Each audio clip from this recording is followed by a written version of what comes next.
Isang mapagpalang araw sa inyo pong lahat. Ngayon po ay May 27, 2025, Martes sa ika-6 na linggo ng Pasko ng Pagkabuhay. Ating pong unang pagbasa at pagninilay sa araw nito ay hinango mula sa mga gawa ng mga Apostol, chapter 16, verses 22 to 34. Noong mga araw na iyon, dinaluhong sina Pablo at Silas ng mga tao at matapos pahubaran ng mga pinuno, sila'y paulit-ulit na ipinahagupit, saka ipinabilanggo at pinabantayang mabuti. Pinasok sila ng bantay sa kaloob-looban ng bilangguan at ipinangaw ang mga paa. Nang maghahating gabi na, sina Pablo at Silas ay nanalangin at umaawit ng mga himno at nakikinig naman ang ibang mga bilanggo. Di kaginsa-ginsay lumindol ng napakalakas. Ano pat nayanig pati ang mga pundasyon ng bilangguan. Pagdakay nabuksan ang mga pinto at nakalag ang mga tanikala ng mga bilanggo. Napabalikwas ang bantay bilangguan at nang makitang bukas ang mga pinto, hinugot niya ang kanyang tabak at tangkang magpakamatay sa akalang nakatakas ang mga bilanggo. Ngunit sumigaw si Pablo, "Huwag mong saktan ang iyong sarili. Narito kaming lahat." Humingi ng ilaw ang bantay, patakbong pumasok at nanginginig na nagpatira pa sa harapan ni Pablo at Silas. Inilabas niya ang mga ito at sinabi, "Mga Ginoo, ano po ang dapat kong gawin upang ako'y maligtas?" Sumagot sila, "Sumampalataya ka sa Panginoong Hesus at maliligtas ka, ikaw at ang iyong sambahayan." At ang salita ng Panginoon ay ipinahayag nila sa kanya at sa lahat ng nasa kanyang bahay. Nang gabi ring iyon, hinugasan ng bantay ang kanilang mga sugat at nagpabinyag siya pati ang buo niyang sambahayan. Pagkatapos sila'y isinama niya sa mga kanyang tahanan at hinainan ng pagkain. Galak na galak siya at ang kanyang buong sambahayan, sapagkat sila'y natutong sumampalataya sa Diyos. Ang salita ng Diyos. Muli po, isang mapagpalang araw sa inyo pong lahat, araw ngayon ng Martes, at sa pagpapatuloy ng ating pong pagbabasa mula sa mga gawa ng mga apostol. Ito yung kanilang mga unang pagmimisyon at unang pagpapahayag din ng mabuting balita sa iba't ibang dako ng mundo.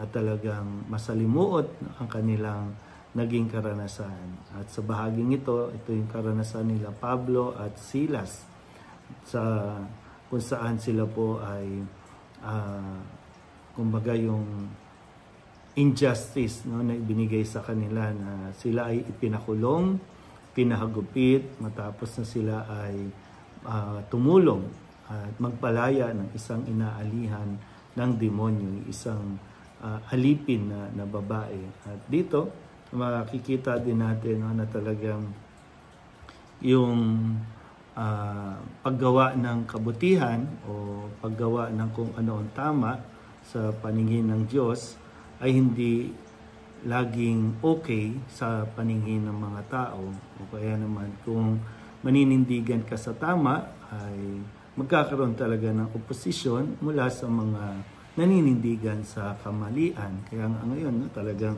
palit-palitan, kabi-kabilaan ang bangayan dahil yung iba na nagkiklaim na sila ang gumagawa ng tama at sila ang nasa tama ay nagkakaroon ng oposisyon mula sa nag-iisip na sila ang nasa kabutihan, sila ang nasa katotohanan. Pero ganun din sa paninindigan natin at pagpili natin na maging tama sa paningin ng Diyos, mayroon tayong tinatawag na propobok natin yung magkaroon ng oposisyon base siyempre sa paningin ng mundo. Pero yun nga po, sa unang pagbasa natin, sa kabila ng paghihirap na nararanasan ni Pablo at Silas, sila po ay nanatiling matatag sa kanilang pananampalataya kahit sa loob ng kulungan. At ito yung nagpapatunay ng yung bang nagiging daan nito na talagang testimony.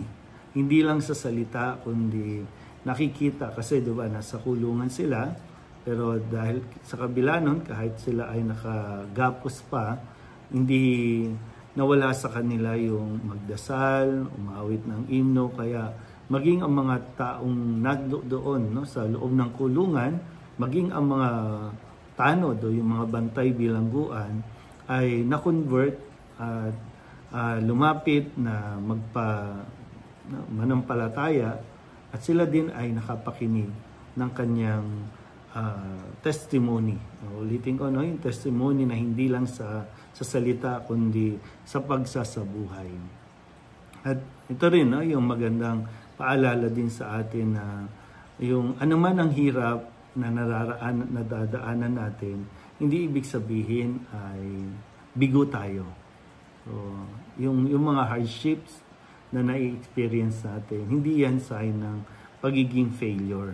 Kasi pwede rin na yan ang maging bahagi ng, yan ay isang bahagi ng mas malaking plano ng Diyos para sa atin. Dahil nga Diyos sa paghihirap na naranasan ni na Pablo at Silas na nakita ng ibang mga tao na hindi sila natinag, kaya sila rin ay nanampalataya na sa kanilang naririnig, nanampalataya na sa ating Panginoon. Kaya nawa, no, kung mayroong mga challenges sa buhay natin, mas manatili tayong nagtitiwala sa Diyos dahil ang Diyos din naman ang magbibigay ng nararapat na hustisya para sa ating lahat.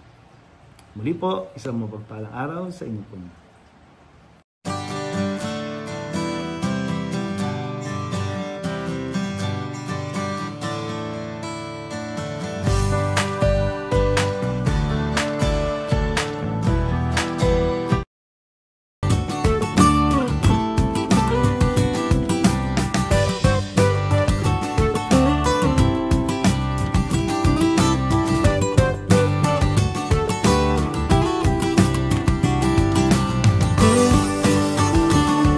Mm-hmm.